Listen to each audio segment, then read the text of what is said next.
Şimdi öncelikli olarak 28 Şubat postmodern darbesinin bu halk üzerindeki menfi etkilerinin ne derece boyutta olduğunu hepimiz tanıyoruz, biliyoruz. Yıllarca halk kendi İslami değerlerini ve inançlarının gereğini yerine getirmemekten dolayı epey muzdaripti. Ve Allah'a hamdolsun, Allah'a çok şükür ki halkın iradesi tecelli etmiş ve 28 Şubat darbesini gerçekleştirenler ki kendilerinin ifadeleriyle 1000 yıl süreceğini iddia ettikleri şey 10 yıl bile devam etmeden tarihin çöplüğünde yerini almıştır. Üzücü olan şudur, halkın iradesinin tecellisi ettiğini ve bunu içine sindiremeyen bazı kesimler, onlar işi provoka etmeye yönelik çalışmaları aslında halk nezdinde en fazla yani incitici olan ve halk nezdinde töhmet altında kalan kesim onlar olmuşlardır. Ve gerçekten de bu durum içler acısı bir durumdur. Dün darbelerden müzdarip olanlar bugün darbe karşıtlığı yapan halkın yanında değil de darbelerini savunanlar pozisyona girmeleri gerçekten de esef verici bir durumdur.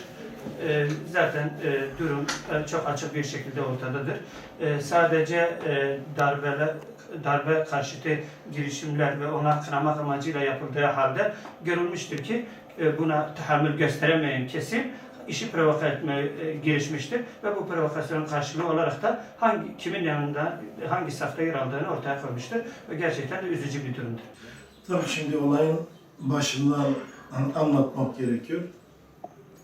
İlka Haber Ajansı'nın çektiği bütün görüntüler şu anda internet sitesinde, resmi sayfalarında var. Tabuta sarılı darbeciler kavramı var. Camiden çıkışta Sanat Sokağı dediğimiz sokakta bir kenara bırakıldı. Şimdi o kenara bırakıldıktan sonra namazın tamamen bitmesini beklediler.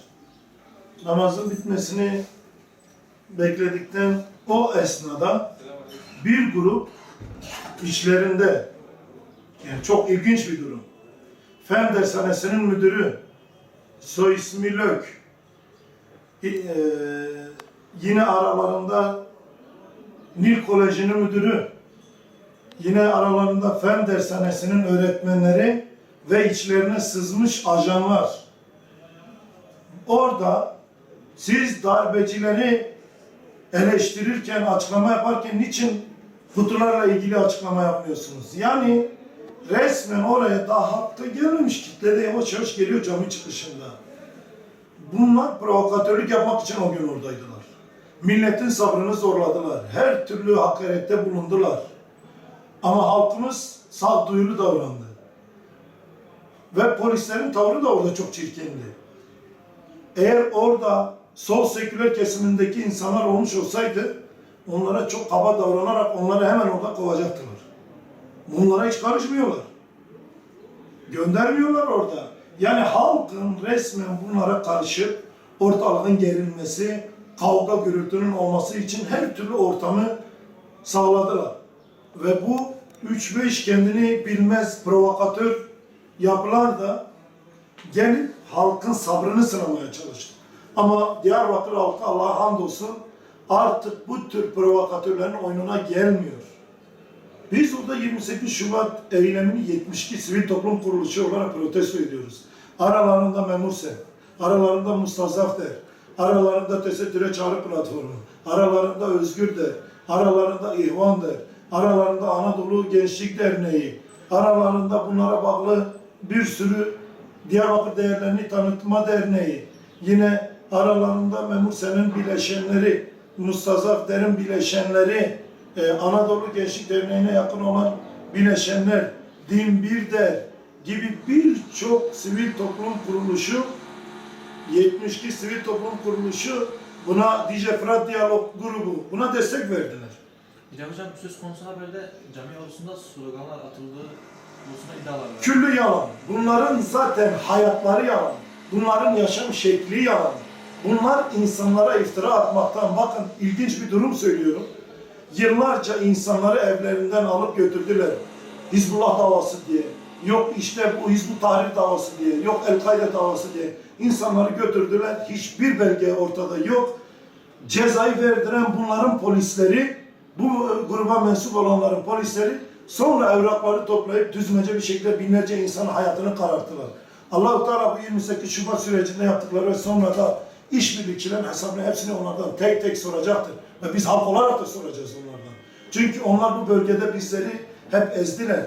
Annemizi, babamızı, kardeşlerimizi din adı altında gidip İsrail'in, Amerika'nın uşakları haline getirdiler. Biz sanat sokağındayız. Görüntüler var. Hiç alakası yok. Gelip bize sataşıyor onlar.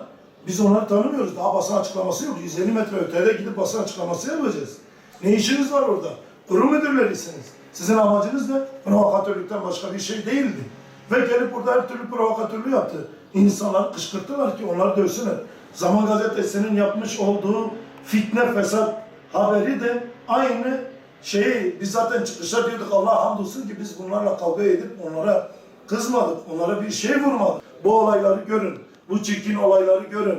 Bunların darbecilere verdiği desteği Diyarbakır'da da görün ki artık bunların peşinde gitmeyin.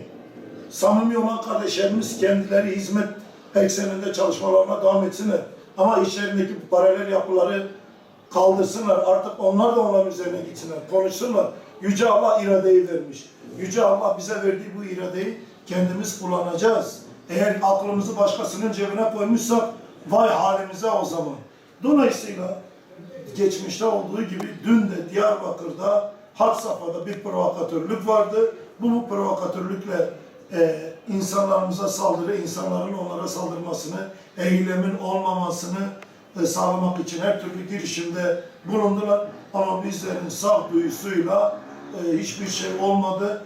Biz kendi etkinliğimizi yaptık, basın açıklamamızı yaptık. Bize yakışır, Müslümanlara, dindarlara yakışır bir şekilde devam ettik.